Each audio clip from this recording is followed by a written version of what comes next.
Hey everybody, Austin back again, continuing this October Castlevania Let's Play Marathon. Today we're going back to the 16-bit generation after visiting a couple of the Game Boy releases, and we are going to be visiting Castlevania Bloodlines for the Sega Genesis. Also known as the New Generation in other regions, and I believe it's just called Vampire Killer over in Japan. So it's one of those Castlevania games that has a couple of different names depending on which region you're from. There's actually some interesting differences between regions as well. For instance, in the European regions, and I think maybe even Australia as well, I'm not 100% sure, is the title screen, whereas in the American and Japanese versions it looks really bloody and there's blood dripping and whatnot, and it's red. In the European version it's actually been changed to blue, so it looks like water or something like that. I'm not sure if there are any other specific differences because I haven't actually played the European version that far into it anyway. But if you're from that region and you're very familiar with that game, Castlevania the New Generation, post some comments below. Let me know what the differences are that you know off the top of your head. But as you can see there in the title screen, it's bloody and it's got this sort of rib-looking thing in the blood. It's pretty cool. Blood lines. So yeah, the game's definitely bloody. A little more so than other Castlevania games. Now it's not. Now we're not talking like Mortal Kombat levels of blood or anything like that. But there is a little more gore in this game than other Castlevania games, and I think that's pretty cool. I think it actually fits the franchise very well. So yeah, we've got our basic settings here: normal, 3 players, and basic controls. When you beat the game, I'm pretty sure you can slap it on the hard mode afterwards, or maybe they call it expert or something like that.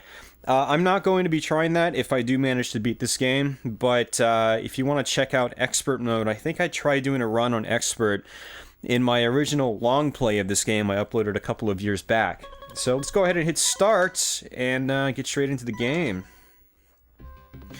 Now, in this Castlevania game, you have 2 characters to pick from. You can play as John Morris, who is your typical whip-wielding vampire slayer, and then Eric Lacard, who has this really, really big spear. He can actually attack up. He can do this little swipe back and forth with it, which is pretty cool. And he's actually got this special ability where he can do a charge jump. If you hold down for a few seconds and then press jump, I think it's jump, he will basically shoot about a screen's height into the air. And it's pretty neat stuff. Each character actually has different paths they have to take through the game. So if you play as John Morris versus Eric, you know, you're going to experience a few screens with each character that you will not experience with the other character. So that lends the game some sort of replay value, which is pretty cool. It's nothing crazy, but it's cool that they did that. We're going to go ahead and just play as John Morris because he's the typical whip-wielding character, and that's who I like to typically play as in this game. Although Eric's a really cool character as well. I mean, both are great characters in this game. They both play very well. So, yeah. Ruins of the Castle Dracula in Romania. Now it's going to be a small intro sequence, just like a lot of other Castlevania games. You know, you've got to have the intro sequence in these classic Castlevania games. Otherwise, it's just not Castlevania. And then straight into the first level. Now, Castlevania Bloodlines is, if you've never played this game, it's an absolutely fantastic Castlevania game. It's actually, in my opinion, it's one of the best linear Castlevania games, if not the best, next to Super Castlevania 4, in my opinion. It's an excellent, excellent Castlevania game, and it actually does some things better than some of the other more highly revered Castlevania games do. For instance, even like Dracula X and the Turbo Duo, which is another incredible Castlevania game, mind you. One of the things I really like about Bloodlines is it feels like it's a little bit faster paced than the other Castlevania games. For instance, look at these zombies and like how fast they just walk across the screen. And the same can be said for your main character. I mean, your main characters, they just bolt across the screen really quickly, and I like that this game has a slightly quicker pace to it. Really good stuff. There are some really neat additions to this game that you don't really see, or you didn't see in other similar era Castlevania games. For instance, the candles in this game, there's actually multiple types of candles now. And if you see the ones that are colored slightly differently or they have a different shape to them, those are item candles. And so you'll actually know that it'll drop an item. For instance, that candle right there housed an item. And I'll try to point it out a little bit better next time I get to one, which I will get to another one. And that was a really, really nice addition that they brought to the table in this game. And another addition is your special items, your secondary items, I should say. For instance, right now I have the axe. It's actually mapped to its own button in this one. So, whereas if you guys watched my Castlevania Dracula X Let's Play for the Super Nintendo, at the last boss in particular, I was having a really hard time getting the up and attack button to register in order to use my secondary item. The game is just a little finicky. I don't even think it was my controller. It's just sometimes it doesn't register quite right. But they've pretty much just fixed that in this game. All you have to do is just press C, and you'll toss out your secondary item, and it uses one of your gems. Instead of hearts, like in the old classic Castlevania games, you have gems in this. Now, what's also really cool is each secondary item can be used in two different ways. And if you press up and C, you'll actually do an alternate attack. It'll use more gems. In this case, it's using 4 at a time. But it's really cool. It gives the game a good amount of variety and pretty much a lot of options for your arsenal. And as a result, you know, it's a little bit easier to flow through this game. Versus here we got the holy water. So if I just tap C, he just tosses the holy water in the typical manner that they usually do in Castlevania. If you press up and attack, they do it that way. Now here's the boomerang. Pretty much in, you know, replacing the cross from the old the other old Castlevania games. This game's an old Castlevania now too, so I don't know why I'm saying that. But if you press up and attack, it'll actually throw 3 out at once, and they'll do this sort of, I don't know. I'll have to get some more gems, and then I'll be able to show you because I've already wasted them. But yeah, there's a lot of great things this specific Castlevania brought to the table. And much like some of the older Castlevania games, like Super Castlevania 4, as well as, I believe it was introduced actually in Akumajo X68000, or as we know it in America, Castlevania Chronicles for the PlayStation, you can also attack whip up in multiple directions, and you can also whip straight down, which is really cool. And yeah, that was actually introduced in Castlevania Chronicles, or technically Akumajo X68000 for the Sharp X68000 computer. And I think that came out... I thought that came out before Super Castlevania 4. Or did it not? I don't know. I think I've got my timelines messed up. I don't know if Castlevania X68000 came out before or after Super Castlevania 4. I'll have to actually go and check out some timelines for that and see which one came first. I always thought the X68000 one came first, but I could be wrong now that I think about it. I'm wrong about a lot of things, so...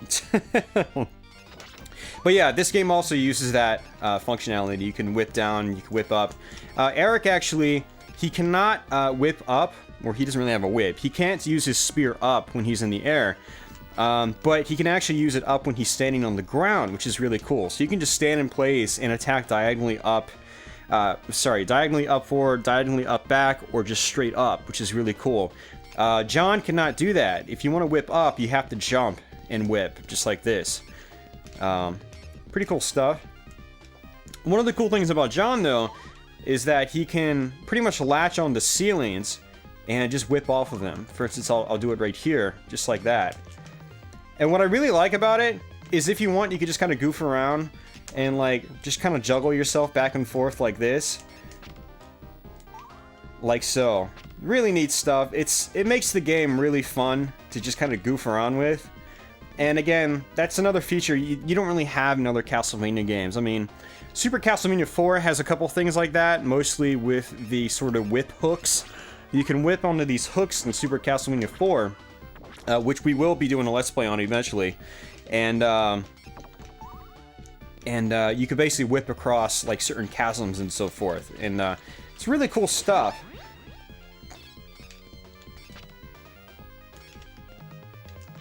So, but yeah, like I said, this game brings a lot of really cool things to the table, and it also sort of streamlines some other things. Like you've got these platforms that turn into spikes when you hop on them. Everything just seems to flow a lot faster in this game. And as a result, it's a little bit, like I've mentioned already, a bit of a faster-paced Castlevania game than other Castlevania games. And I think it's actually really, really welcome to the series, in my opinion. I really, really like this game because it's just quicker. It flows really nice, and it's just an all-around great Castlevania game. And if you guys have never played this game, you'll kind of see why I think it's so great, you know, as we progress throughout the game. It's a pretty wildly varied Castlevania game as well. Every stage has a lot of different sort of looking areas to them, and you know, it's just a really well put together Castlevania game. So now, one thing I forgot to mention is that every stage pretty much has a mid-boss, and so we've already done the main mid-boss, which is basically that sort of werewolf kind of thing, or I don't know, it wasn't the Cerberus because it wasn't 3 heads as far as I'm aware, but that sort of beast wolf thing we attacked halfway through the stage, that was the first mid-boss. And every stage pretty much has mid-bosses like that. And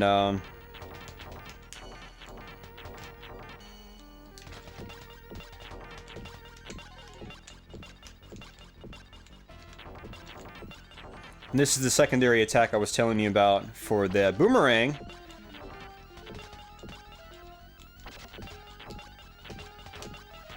And you can actually swing right through him. Oops, that was a bad idea. Just like that. Oh, that actually does some damage. Look at that. Let's try to do it again. That actually does some good damage. Wow. But if you want, you can just try to juggle yourself back and forth. Oh, I missed it.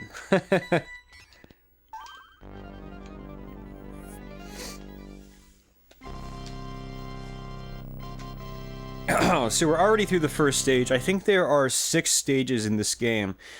And, you know, that's actually pretty typical for an older Castlevania game.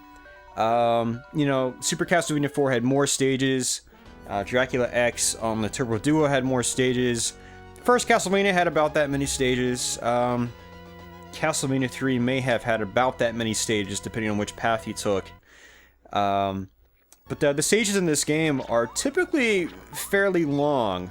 So what you do, or what you have here, is actually some pretty varied 6 stages. So even though it's only 6 stages, there's a lot to each stage, which is pretty nice. For instance, this level has that nice reflecting water on the bottom, which is pretty cool. Always a nice effect on the Sega Genesis. Rocket Knight Adventures did the same game on certain parts. Works really well in this game. You know, this game has some great graphical effects that you actually don't really see in a lot of other 16-bit games.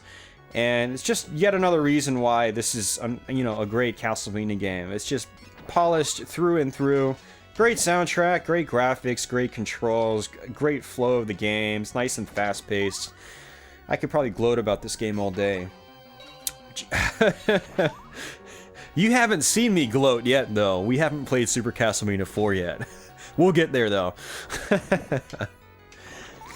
This is another edition, which is another really cool edition. Is if you play well enough and you don't get hit, you will actually eventually obtain this sort of blue flame whip. And it's actually a lot more powerful than your regular whip. Unfortunately, it is a little bit slower to come out, so you have to sort of keep that in mind when you're attacking with it. And the first time you get hit, it will actually, you'll lose it. So you'll go back to your regular whip. It does replace your secondary item, though. And using this secondary item for John, anyway, basically gives you this sort of homing attack. It's really powerful, as you just saw. With Eric, he actually does this sort of screen-wide blast, which is actually really cool as well. But unfortunately, you guys will not be able to see that, because we're not playing as Eric. If you guys want to actually see me play the game as Eric, I do so in my long play of the game. I think what happens is I beat the game with John first, and then I think I restart the game on Expert since I unlocked that difficulty mode, and I tried to go through the game a second time, although with Eric. And so if you want to see what Eric looks like in action, you can go check out my long plays playlist and just search for the Castlevania Bloodlines video, and you could check that out if you want to. And just to sort of plug that while I'm here in, you know, doing this style of video, for anyone that is sort of newer to my channel and you're looking for more videos from me in between uploading Let's Plays, you can always go back and check one of my playlists. I have a Let's Plays playlist, which I think I just eclipsed either 40 or 50 Let's Plays. Actually, I think it was 40. So I've got about 40 Let's Plays. I can't believe I've done that many already. I just started doing Let's Plays in the last year or so. So I've done a lot of Let's Plays in the last year. And you guys know me, when I do a Let's Play, I try to go through the entire game. I don't just... And I do them all in one video. So 40 videos might not sound like a lot in comparison to other people who might make 20 videos just for one game because they do them in 10-minute increments. But as you guys know, I like to do my Let's Plays and long plays likewise in one long chunk. So I've got 40 nice long chunks of video of pretty much usually full-length gameplays. And but what I really wanted to say was that if you're looking for more content from me, I also have a series of long plays I used to do. Before I ever did Let's Plays, I would do long plays where I would try to beat the game without talking on it. I mean, that's not true. I would talk on it, but basically what I would do is I would record the footage of beating the game, then I would slap a commentary track on top. Whereas right now, I'm doing a live commentary on it. So if you need more content from me, some nice sort of Let's Play styled content, or at least full game runs, I do have a pretty big long plays playlist as well. So, you know, feel free to go check those out as well. So, and actually what I did want to mention is that come after October, I might be toning down the frequency I do my videos. So, you know, if you're the kind of person that watches a lot of my videos, but you're still maybe a little bit newer to my channel, you know, again, check out those playlists. I have a lot of content in there just kind of waiting that you might not have checked out yet. And so, yeah, you know, in between videos, you can go check out some of those prior long plays. I probably got 30 to 50 long plays as well. I did a lot of long plays prior to doing this Let's Play series. So now we are actually very close to the boss now. I think you pretty much just go down here. Yeah, the next screen is the boss, pretty much. So what I'm going to do is actually try to save this secondary item and just come kill these guys really quick with this nice flaming whip. Very, very powerful. As you saw, I killed those guys in pretty much one hit. And it wasn't really one hit. What's cool about this game, and this was something that was pretty much brought into effect, I think, with Super Castlevania 4, is if you hold out your whip, you'll actually do multiple hits for one attack. You can actually hold it out for a split second. And so you'll actually get 2 or 3 hits with one hit. The second and third hits are weaker than the first hit, because the first hit does the most damage, it's the most direct. But, you know, you do still do more damage if you hold your whip out and you get those extra 2 or 3 hits.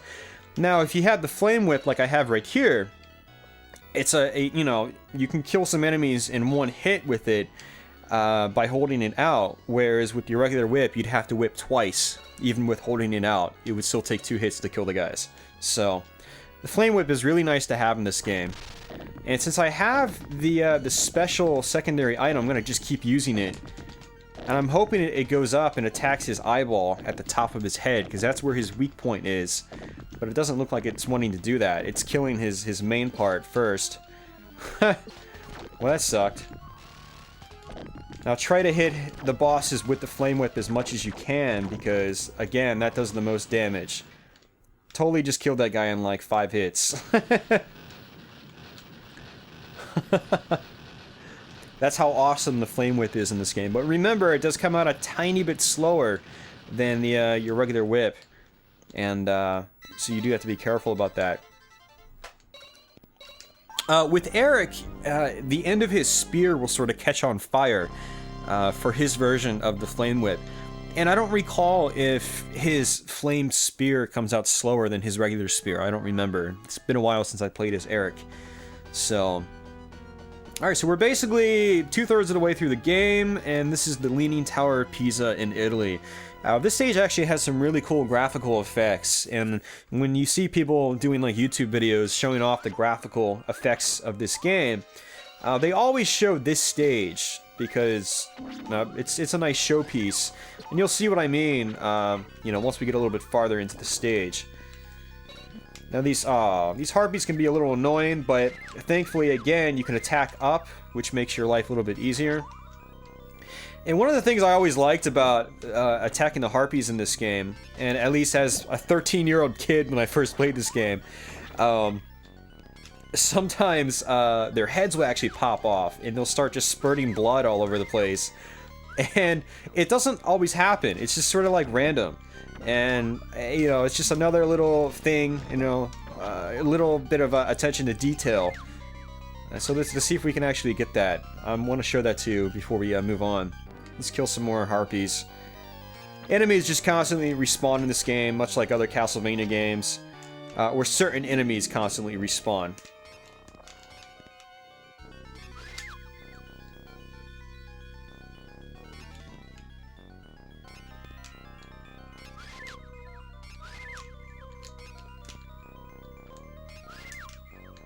Nope, no go yet. With Eric, you should actually be able to get on top of this one up here. You can actually probably get down here, do your super jump, and get on top, which is pretty cool. I like it when you can sort of just like play around in games and just goof around and like see where you can get your character. I do the same thing in like older first-person shooters, and it really gives them like a little bit of extra, you know, replay value. No, still hasn't done it. Come on.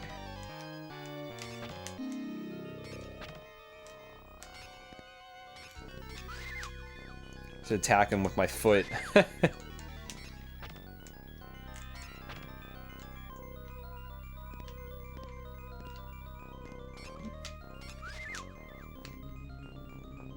These guys are taking a while to respawn. I'm surprised.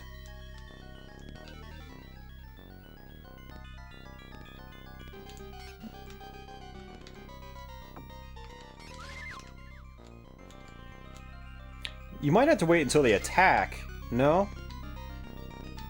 I was gonna say maybe you just have to hit them in the head, but that seems to be a little random, actually being able to hit them in the head.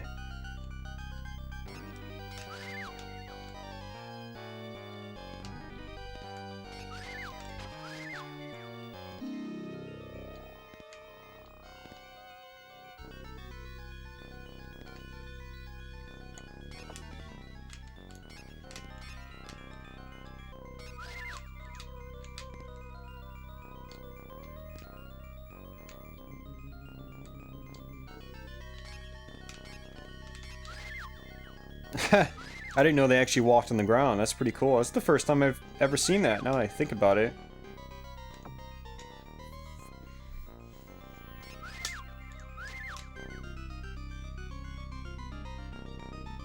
It's totally weird. It's not doing it. But it definitely happens. Trust me. I'm sure if you've played this game, you might have seen it once or twice before. I don't know if there's like a special way to trigger it, or... But it usually happens at least once when I go through that section, and it didn't do it a single time that time through.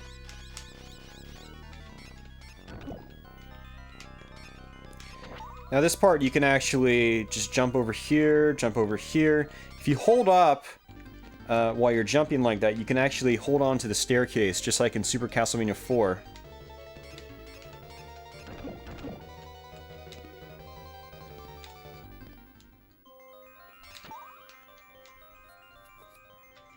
Now I have to be a little careful because I got hit a bunch of times trying to demonstrate Harpy's heads basically bursting off and blood exploding everywhere.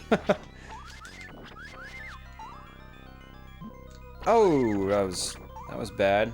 Damn Harpy.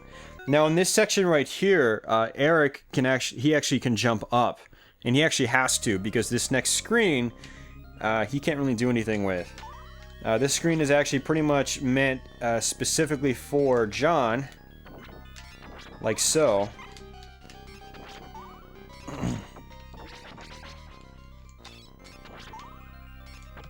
And you basically have to whip across it like so.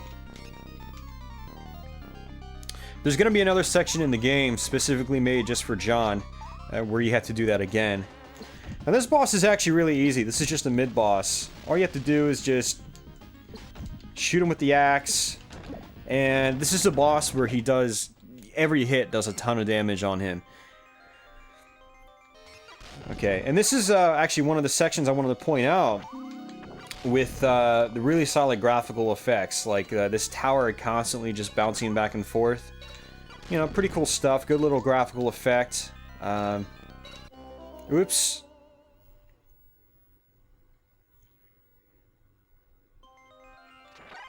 That was bad. Is that my first death? I think so. When you play as Eric, if you're on like solid ground when you die, he'll actually land on the ground. His spear will fly up into the air and then come back down and impale him. And you know, another example of like attention to detail. It's kind of cool. With John though, he just kind of disappears. I think in the Japanese version, he might like get bloodied up or something like that. I don't know if that's the case or not. I haven't really played the Japanese version at all now that I think about it. I should play that one, see if it's different in some areas. Or I'm sure I could just go to a Castlevania website, like Castlevania Dungeon, and you know, see what the differences are there. I'm sure they list some of the differences. Oh, go! Yeah, why did I do that? Oh, I thought I jumped left, and then but the controller didn't respawn. That was awful. So that was just a life completely wasted. I did get an extra life here though, and I don't know if that was just from a candle or if it was like from score. You know, because you do get points.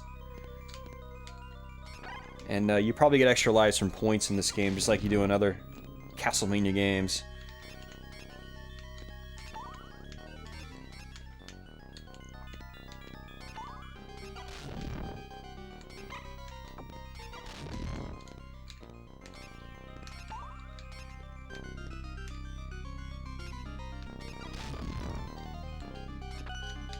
Yeah, that's an extra life right there. Okay. No big deal. I got my life back. That was pretty embarrassing, though, I have to admit. I've never done anything like that before in a Castlevania game.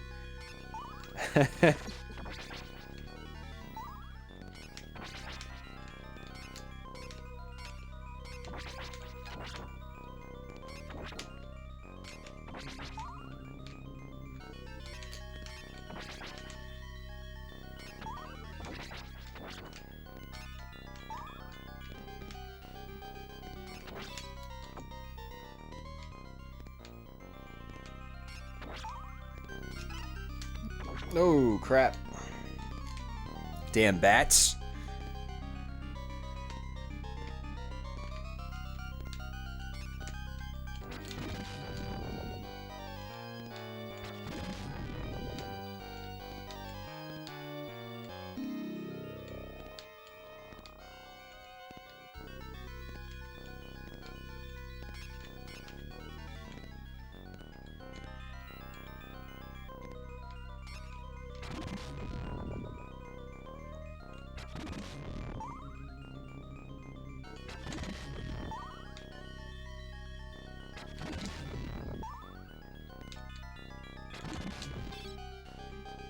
Oh, that was bad. I didn't want that. He pretty much gave me the holy water from dying. And the holy water is really not good right here for that reason alone. The holy water is the last secondary item you want right here. Looks like that worked. Got him again. Need to time it just right. I think I get the axe right here, though. Yeah. The axe is good for this boss, and you'll see why.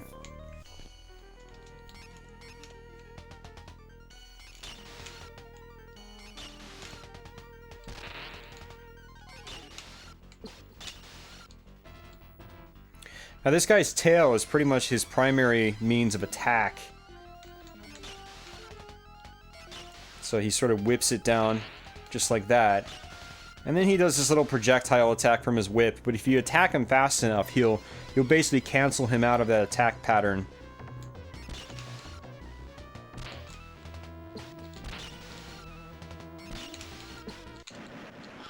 Just like so. Another really great thing about this game is if you get the patterns down on these bosses, you can just really take them down with ease.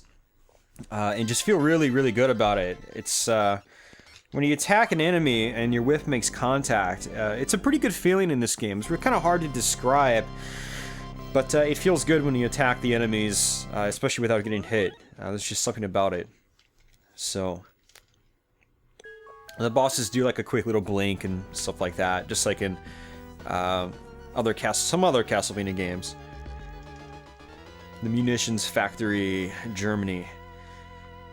And this level actually has a really good theme song. It's one that I think was reused in a couple of other Genesis games. Or not Genesis games, I'm sorry, but Castlevania games.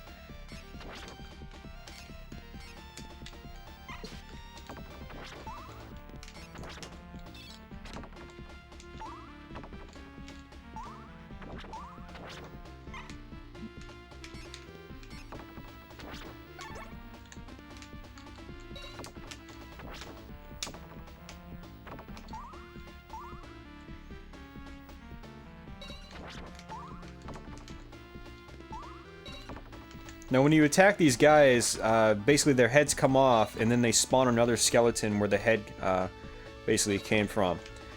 And then once you destroy that second head, basically it's gone for good. So, something to keep in mind. Now there's actually going to be a secret up here. And with John, you can't reach it. I thought you could totally reach that. Maybe it's just this... Oh, there you go. Yeah, I think it's just the flame whip. Oh, that was bad. The flame whip has a hard time connecting, but you're supposed to be able to just connect straight up. Let's see if we can get it. Do it! Connect! It connected once. You have to time it just right.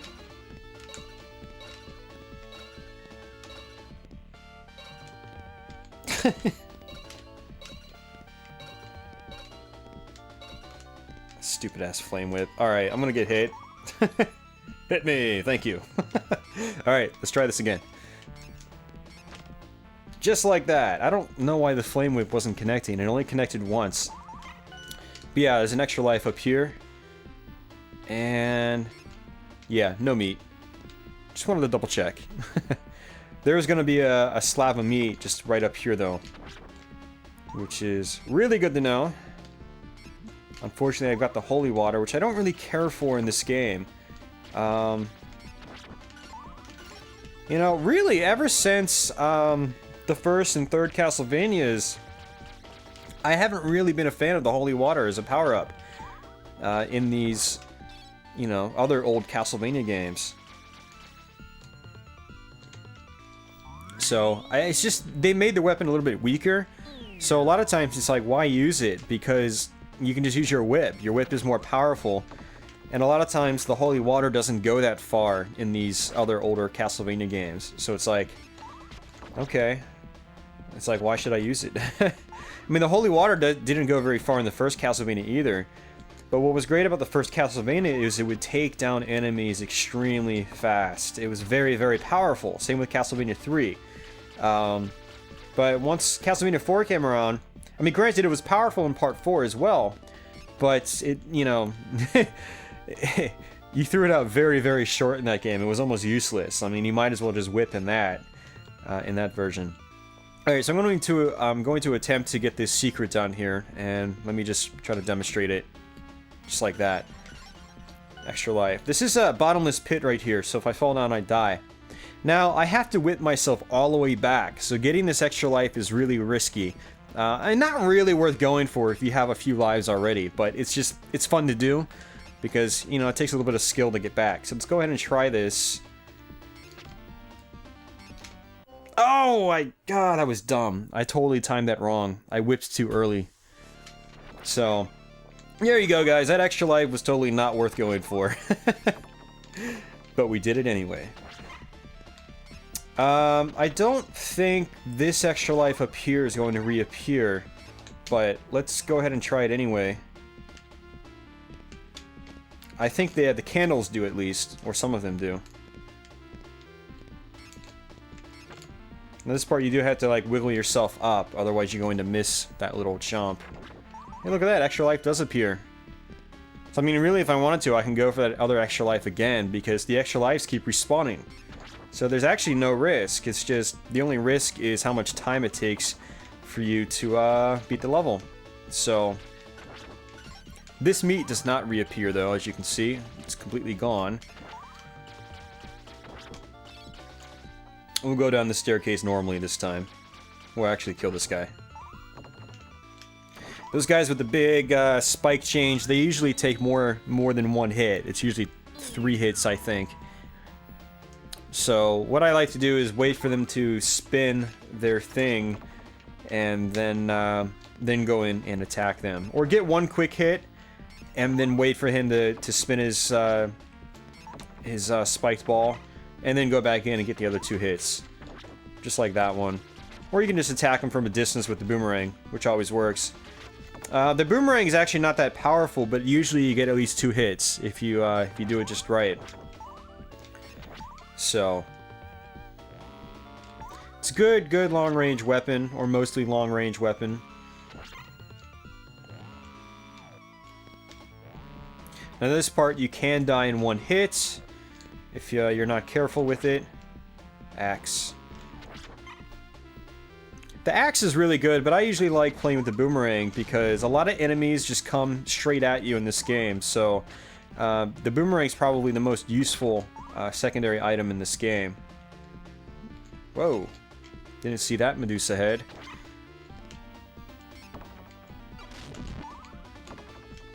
And the boomerang, if you really wanted to, you can still attack slightly above you with it, just like that. Oh, that was the flame whip, I just missed it. Don't really need it, but... Oh, jeez, I'm not paying attention to these Medusa heads.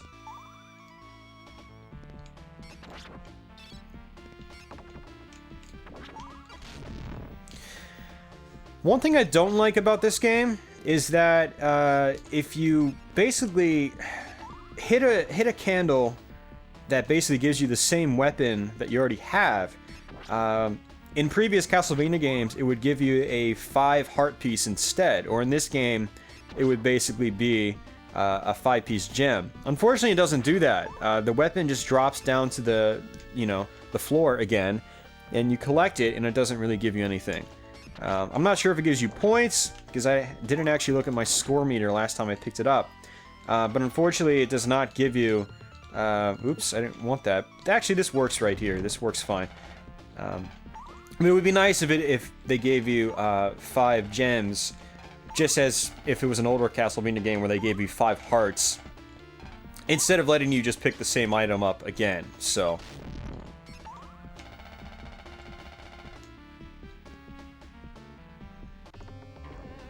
Oh yeah, Frankenstein.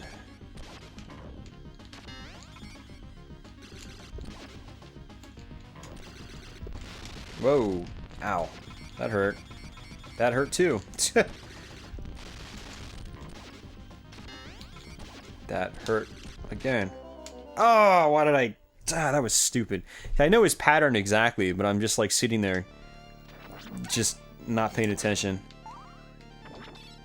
I mean, this game, it's not a super easy game. I mean, it can be pretty simple once you really know what you're doing in this game. You can bolt through it pretty quickly, but it's also one of those kinds of games where you know, if you stop paying attention, you will probably die. It's that kind of game. I mean, it's not the most difficult Castlevania game, which in my opinion is a good thing, because there are some Castlevania games, like Castlevania 3, that are a little almost too hard for their own good.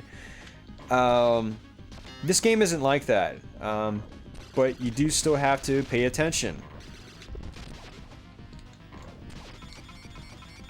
See, now I can duck in front of him. He always does... Whoa! That was different. I thought he was going to do that attack right there. So it is a little randomized, sort of. Be cool if you can, like, whip up here and then, like, that wall breaks open. That would have been cool.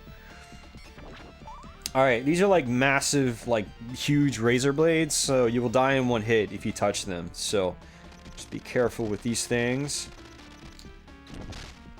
And just sit in place and attack these guys. Don't have to get too fancy. Unless you want to whip up like that. You can also use your holy water like that. Oh! He doesn't die in one hit. Ow! Son of a... That's the first time I've ever seen that, because I usually kill those guys in one hit. So this part, just duck, walk forward, just inch your way forward like that. Not too hard to figure out. Alright, after this, we are pretty much at the boss. So we're getting pretty close to ending this stage already.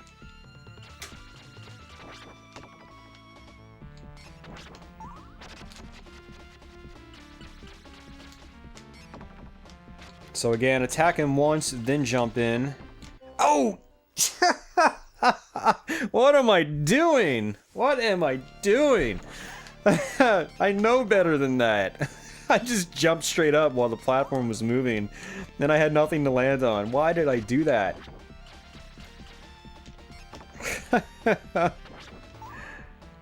Now I just lost all those gems I had, which is going to make this part a little more challenging. So let's not jump again like I did that last time. Yeah, let's just... That was awful.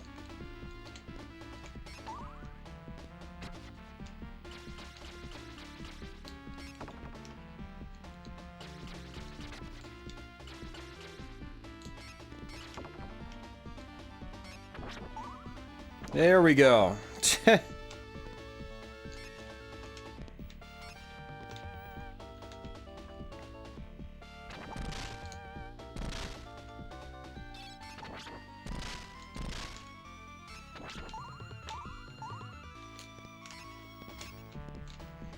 Alright, this is an interesting boss. He's kind of like one of those goofy bosses where he does a lot of weird, like, funny things if you watch him carefully. But, the visuals on him are pretty cool as well. Like, the gears, you know, they look like they have depth to them. They're drawn very well. And the way he sort of animates around works really well. Again, like I said, this game is actually a really good graphical showcase for the Sega Genesis. It's a really solid game.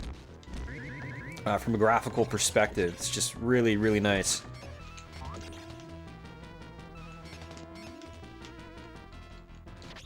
And he gets bigger, and they have him like split apart and stuff like that. Is he not a huge threat? Like, once you get the pattern down, he's just not a lot to it, to be honest. But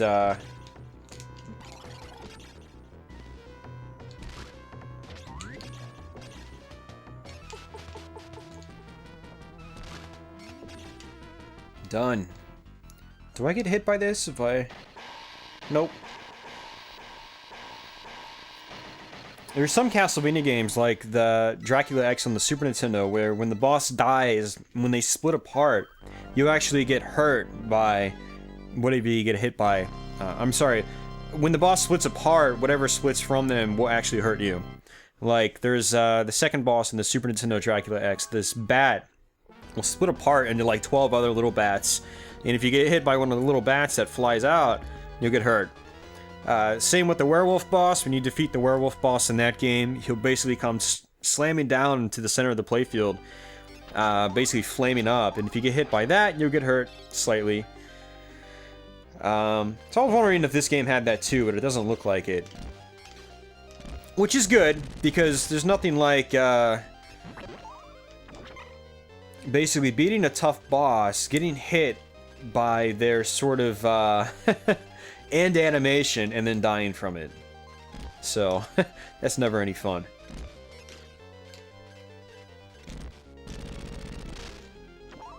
Now these sort of flowers in the trees, they drop this powder substance, and if you touch it, it'll actually reverse your controls for a few seconds, which is definitely a little disorienting. So I recommend not touching the powder that falls from those flowers. Now these are actually the sort of traditional Castlevania red skeletons. They make appearances in a lot of Castlevania games.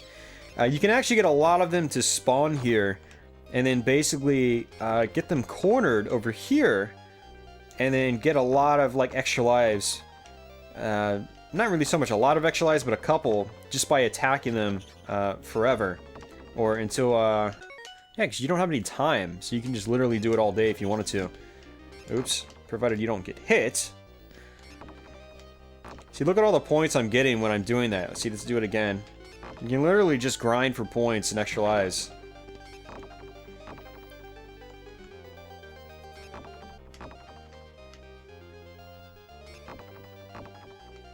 Yeah, I'm getting 2,400 points each time. Just like so. Let's get up to 200,000 points and see if I get an extra life from that.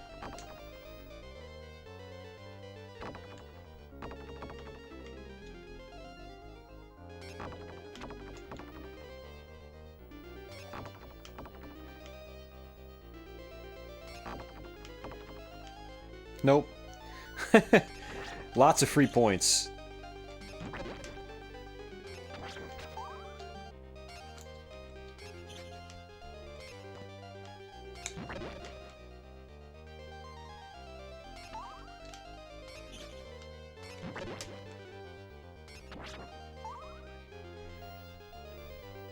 Alright, this part's actually a little tricky. You've got these things that fall from the ceiling, these chandeliers. But you also have the axe armor enemies, which actually make appearances in a lot of other Castlevania games. They're a very traditional enemy for the series. Fortunately, I've got the flame whip, so I can take them down a little bit faster. And just remember to hold the whip out each time. You'll get a couple extra free hits.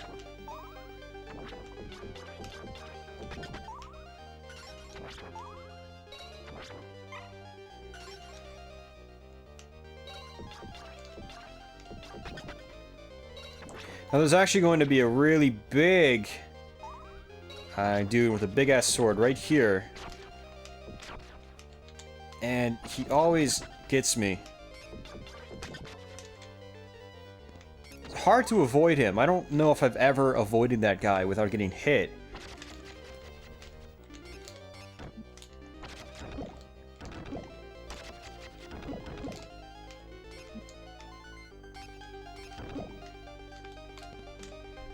There's going to be a mid-boss up here as well, very, very shortly.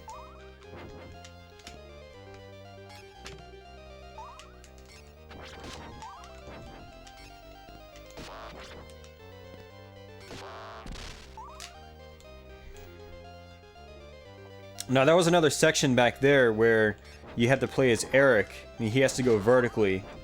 It looks like I can grind on these gems if I wanted to. That's cool. I didn't know you could do that. Well, I pretty much wasted them by accidentally using my special attack. But yeah, so you basically, if you're John, you have to go through this part. And if you want, you can just whip your way all the way across the screen, like so. Whoa. So I don't want that holy water. I think there's an extra life all the way across the screen, if you can get to it. Like so. Whoa. He tossed a skeleton up there. Oh, there's nothing up here. Oh, he tossed the meat out. That's exactly what I wanted. He can toss meat out, but he tossed it to the very top, which was basically useless. I had no way to... Oh, I could have grabbed that, but... I think this is... Oh, no, this isn't the mini-boss.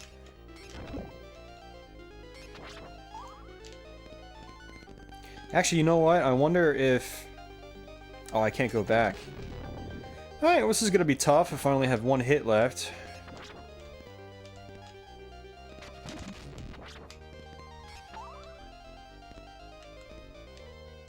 Just skip these guys.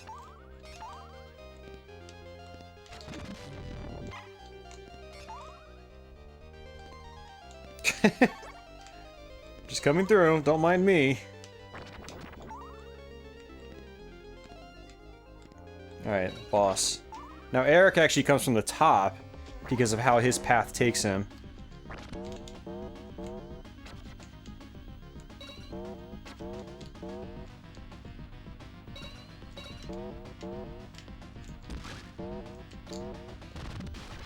Oh, whew, got him.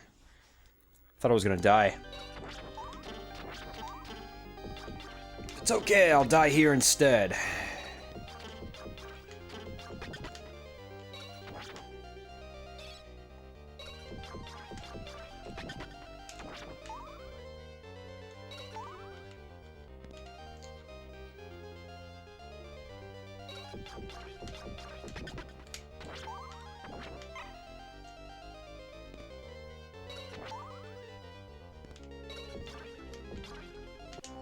Oh!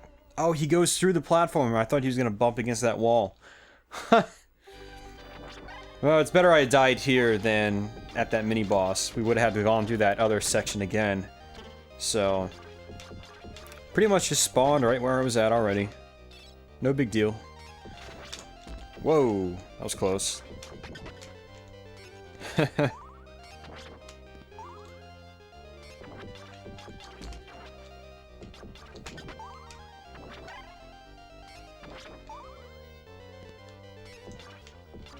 Just time your attack on this guy. I was dumb when I tried holding the whip out. I wanted to see if it would attack him multiple times, and it didn't. So that was a mistake on my part. I already knew from a lot of past experience that you just attack him once, attack him once, attack him once. Don't hold the whip out.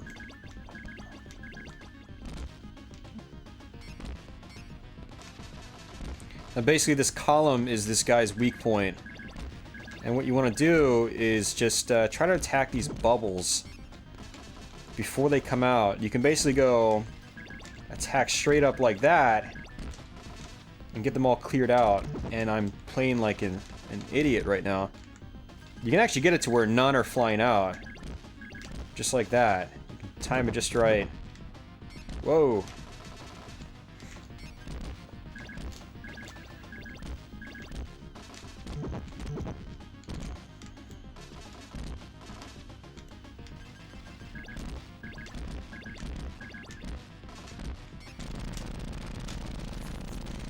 Bad example of fighting that boss, but you kind of got an idea for how it's done, I'm sure. Now I think this is the last stretch, and then we are at the boss. And that was actually interesting. That boss had too many bosses. See, normally, you know, stages only have one, but that one actually had two, which was pretty cool.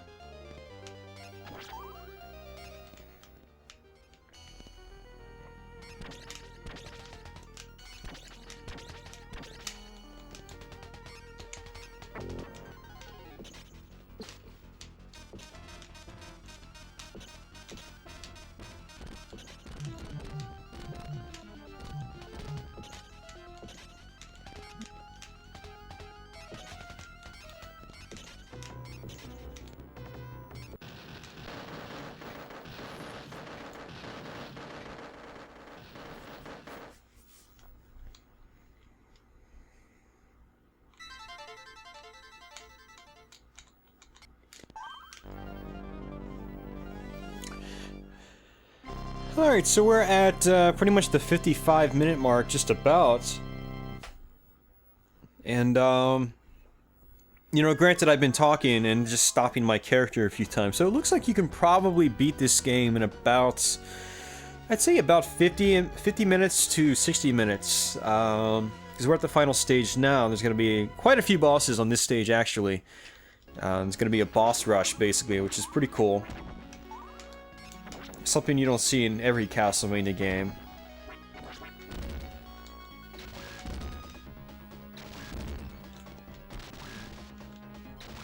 Oh yeah, this part you have to just attack these fireballs that the Medusa heads attack with. Now this is actually a pretty cool section. I haven't actually played this in a while since I did my last long play, but let's see if I can get through it. It's very disorienting. They split the screen into multiple parts. It's very disorienting when you jump, see? I know it gives some people problems, but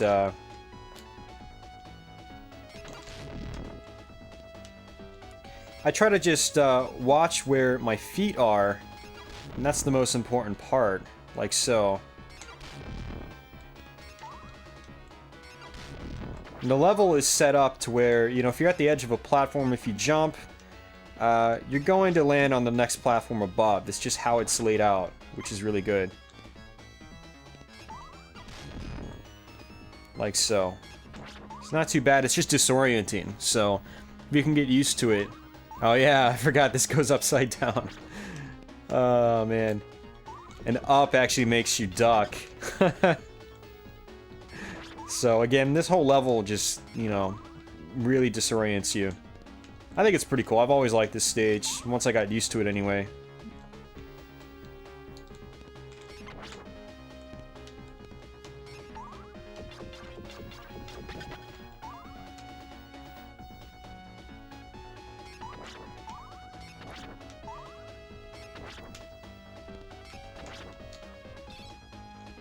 Yeah, no points for getting the same weapon again. That's a shame.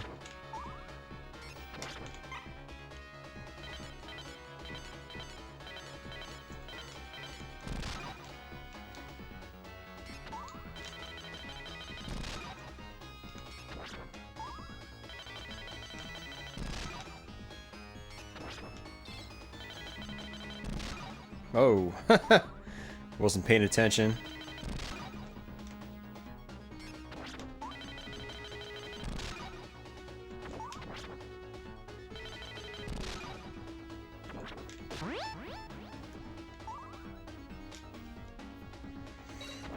Alright, this is our first boss rush. I think this is where we fight Death. And Death essentially has multiple forms. Not really multiple forms. He makes you fight a couple of the original bosses first. He pulls out these cards, and you have to attack what you want. And one of them is meat, and I actually kind of want the meat first. I don't know which one the meat is. We'll go with the Grim Reaper one, because he tosses a fireball out. We'll get that over with. And there's one more where he does the same thing, so we'll try to pick that. I think that's actually the meat, yeah. So I want to get my life filled before I fight these bosses again. Let's see if we can get him to do his thing again. There we go. Charge up that fireball. It's easily avoidable. Just keep walking, and you'll dodge it. Now we're basically refighting the last three bosses we fought again. I think it's the last three bosses. But they actually take a lot less damage. Actually, it's not the last three bosses. It's bosses 2, 3, and 4 we fight. We don't fight the 5th boss again. Oh, crap. Oh. But as you can see, they don't take nearly as many hits.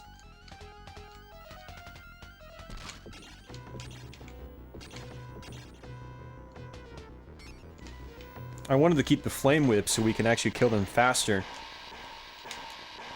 But that was my mistake.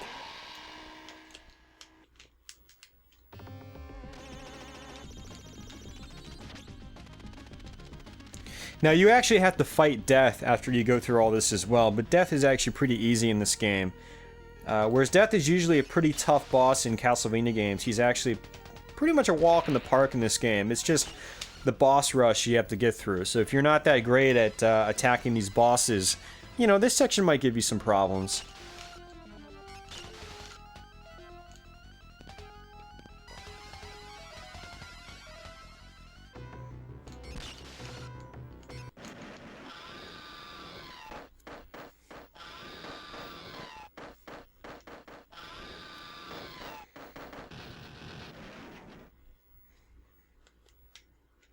Alright, last one, and then we fight Death.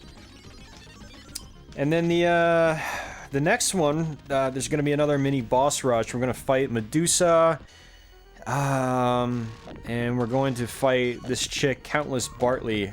Countess Bartley, I think is her name. I don't remember. It was in the intro, but I wasn't paying attention to the intro. I was too busy talking.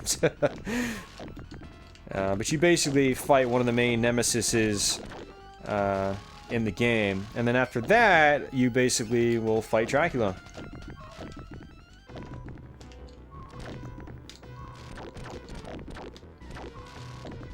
Wow.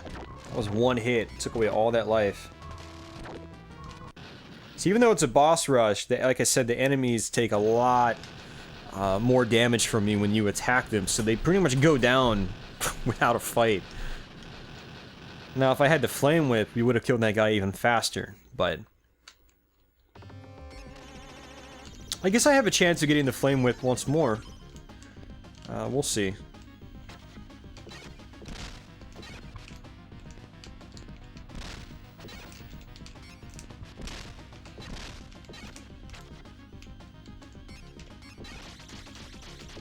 Oh. It's got his little pattern like he does in Castlevania 4 where he stops and sort of brings the wind in and then tosses his sickle out at you, or his scythe. Alright. Getting very close. We're almost done with this Let's Play, guys. Another Castlevania game marked off the list. Yeah, this is where you fight Countess Bartley. I think that was her name. I think she turns into Medusa first, yeah. Oh, I jumped through the wrong one. She's got a very set pattern. She does the fireballs, and then she does the flamethrower, then the tail, and then she just lunges forward like this, like a bumbling idiot. There you go. Just jump through the second one. Jump that. Oh, that was close. So scary. It's just like reaching out.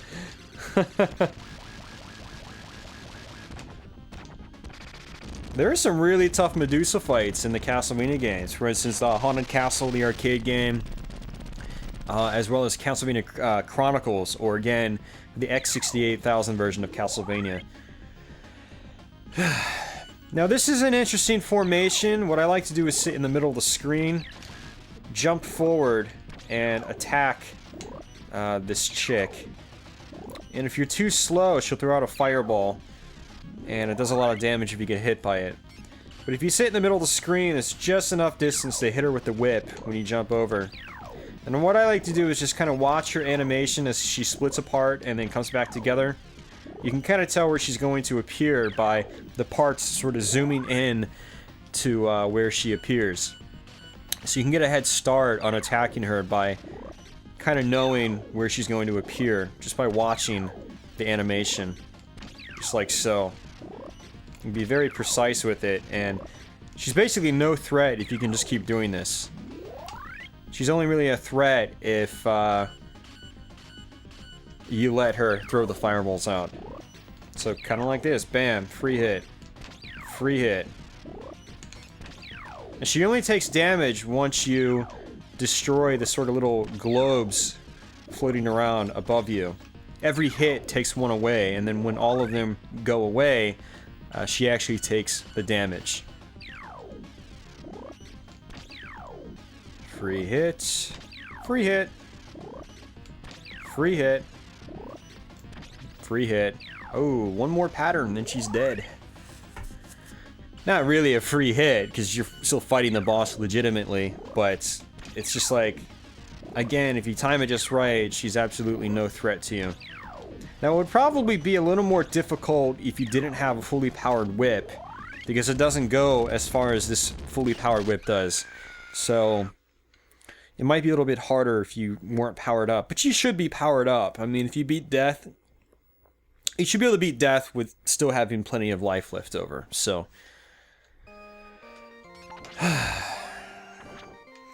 We got some classic Castlevania music here.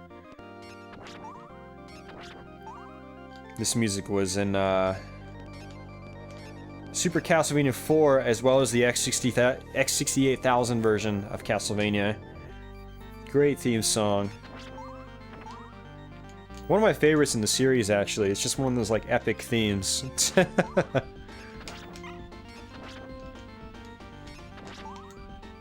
One of those themes that can give me chills every now and then. Now, I'm probably not going to beat this, because I don't have a full health bar. And I haven't fought Dracula in a while, so I don't remember his main form. I'll just sit back.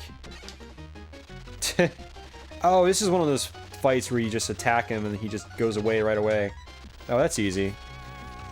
Okay, not too hard. Just like so.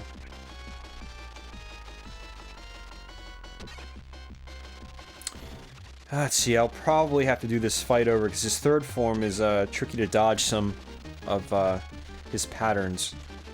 So we'll see. Now, like I was saying, this isn't the most difficult Castlevania game, and I think it's actually kind of better for that. Because a lot of Castlevania games, you get to the final boss, and they are tough. And you'll die, and you have to do it over and over and over, and it gets just really, really repetitive. Fortunately, this game isn't really like that. At least it doesn't feel like that to me. I usually don't have too much of a problem.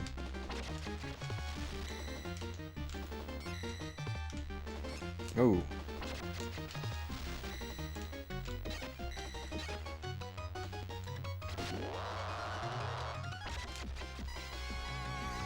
Alright, now it's at his final few forms. Don't think I'm going to be able to do this, but we'll see.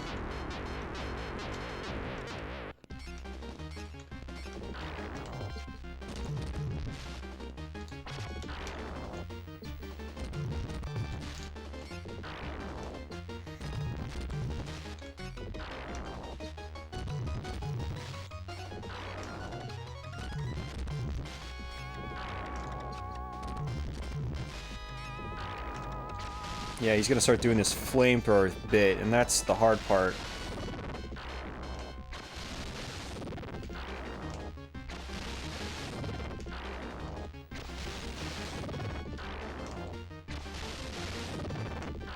So I guess the flame is the same all the time, huh?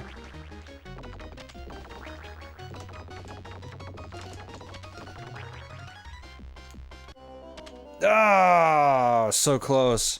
I should have just let him jump over me. Yeah, I wasn't. I was just trying to mash him. Just keep pummeling him with my attacks. I mean, we should get it this time no matter what. Oh, the only problem is I don't have my full-powered whip now, so... Now I have to beat Dracula with a dinky whip. Look at this. It's not even the size of me. What kind of whip is that? This will definitely make it a little more tricky. Oh, come on. Really?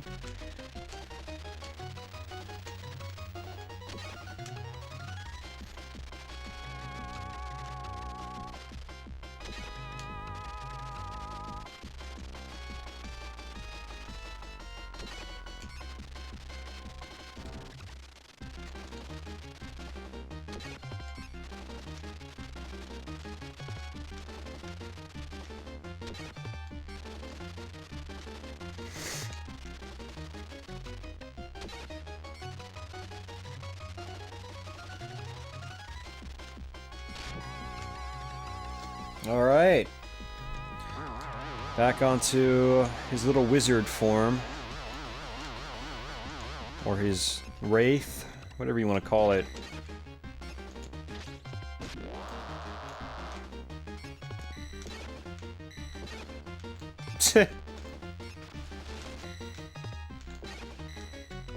So much for it being harder with the tiny whip, right? That wasn't too bad at all. Alright. We got this. We got this, guys.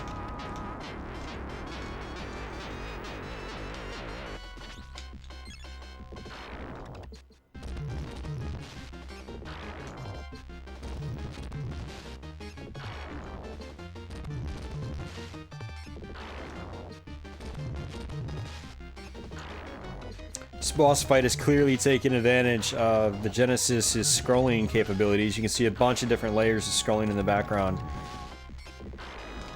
Which the scrolling actually gives it a pretty cool optical illusion. When you don't focus on it, it looks like it's just sort of like waving around, which is pretty cool. But it's actually just a few layers of scrolling just at different speeds, which looks really cool.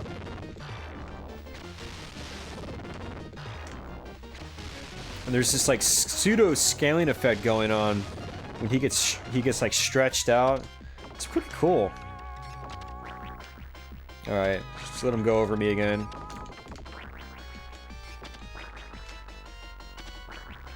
See, I could have just done this the first time, but I was like, attack him, attack him! Attack him with everything you've got.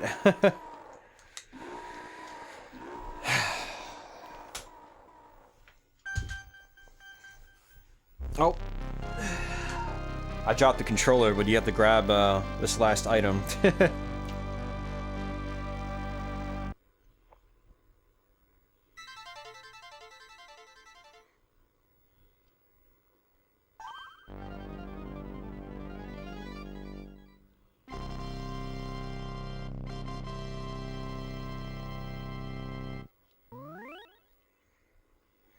And there's an effect there simulating light, which is pretty cool. Genesis can't do transparency, so to me it almost looks like they had something probably in the program just like darken every segment of the image to simulate like a shadow was going over you. I'm at least guessing that's probably what they did. The resurrection of Dracula has been averted, and that's the whole ending. I know, pathetic, right? You actually get the full, quote-unquote, full ending when you beat it on expert mode, which I'm not going to do. And it's actually not much more of an ending. It's like an extra screen, and that's it. So, yeah, unfortunately not a huge ending to this game. That's one of the downfalls about it, in my opinion. But you do have some fun credits. You know, the bosses come back and whatnot. And that's it. So, with that, guys, I'm going to leave you once more with just the ending to this game, just like I did with the previous Game Boy Castlevania games. And, you know, I'll be back in a few days with another Castlevania Let's Play. And just remember, all this month of October 2013, I'm doing lots of Castlevania Let's Plays, so stay tuned. We've got Castlevania 2 on the NES. We've got Castlevania Chronicles on the PlayStation. We've got Castlevania 3 on the NES. Super Castlevania 4 in the Super Nintendo. And if I have time, maybe we'll cook up something else. I don't know. We'll see. We'll see how much time I have and what I can fit on my plate before the end of October. So, anyway, guys, with that, I'll be back soon with another Castlevania Let's Play. And until next time, take care.